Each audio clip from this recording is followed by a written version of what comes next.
28 मई को देश के नए संसद भवन का उद्घाटन होना है, लेकिन नए संसद भवन का उद्घाटन समारोह राजनीतिक अखाड़े में तब्दील हो गया है। इसे लेकर संसद में भी दो फाड़ साफ नजर आ रहा है। मुद्दा है कि किसके कर कमलों से नई संसद का उद्घाटन हो, कौन राजनीतिक दल किधर खड़ा है, किसकी क्या दलील है, सब कुछ आपको बताएंगे। लेकिन उससे पहले अगर आपने हमारा चैनल अब तक सब्सक्राइब नहीं किया है तो जरूर कर लीजिए, साथ ही बेल आइकन को भी प्रेस करना ना भूलें। नमस्कार, आप देख रहे हैं जनभावना टाइम्स, मैं हूं अंकिता।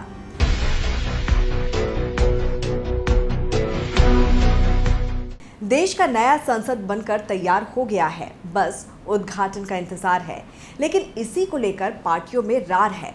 कांग्रेस और उसके साथी दलों का धड़ा प्रधानमंत्री मोदी के हाथों इसके उद्घाटन का विरोध कर रहा है और इसका बहिष्कार करने का फैसला किया है। तो दूसरी तरफ वो दल हैं जो इस मामले में प्रधानमंत्री नरेंद्र मोदी के साथ खड़े हैं। कुछ दलों का कहना है कि नई संसद का उद्घाटन राष्ट्रपति के हाथों होना चाहिए। अब राज्यसभा और लोकसभा का पूरा गणित भी आपको समझा देते हैं कि कौन और कितने सांसद पीएम मोदी के साथ हैं और कितने विरोध में खड़े हैं।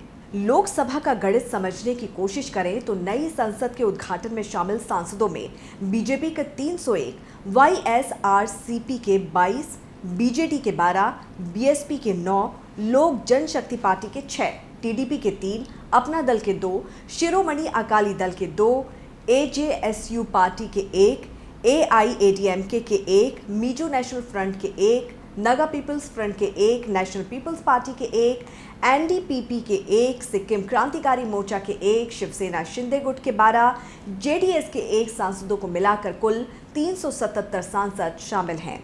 लोकसभा के वैसे सांसद जो इस उद्घाटन में शामिल नहीं हो रहे हैं उनमें कांग्रेस के 50, डीएमके के 24, टीएमसी के 23, शिवसेना उद्धव गुट के 7, जेडीयू के 16, टीआरएस के 9, एनसीपी के 5, सीपीआईएम के 5, इंडियन यूनियन मुस्लिम लीग के 3, नेशनल कॉन्फ्रेंस के 2, समाजवादी पार्टी के 3, एआईएमआईएम के 2, सीपीआई के 2, आम आदमी पार्टी के 1, इंडियन नेशनल कांग्रेस के 1, जेएमएम के 1, केरल कांग्रेस के 1, रिवॉल्यूशनरी सोशलिस्ट पार्टी के 1, विधु थालाई चिरुथेगल काची के 1 को मिलाकर कुल 156 सांसद हैं जो विरोध में हैं।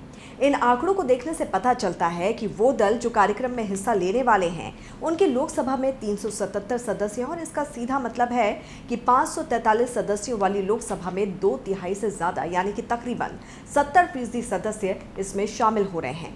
उच्च सदन यानी कि राज्यसभा की बात करें तो यहाँ भी जो सांसद उद्घाटन में शामिल हो रहे हैं उनकी संख्या बीजेपी को मिलाकर 132 है, जबकि विरोध में 104 सांसद हैं। इस हिसाब से राज्यसभा में भी बीजेपी का पलड़ा भारी नजर आ रहा है। इस पर आपकी क्या राय है हमें ज़रूर बताइए कमेंट करके। और अगर अभी तक आपने हमारे यूट्यूब चैनल जनभावना टाइम्स को सब्सक्राइब नहीं किया है तो तुरंत कर लीजिए। नमस्कार।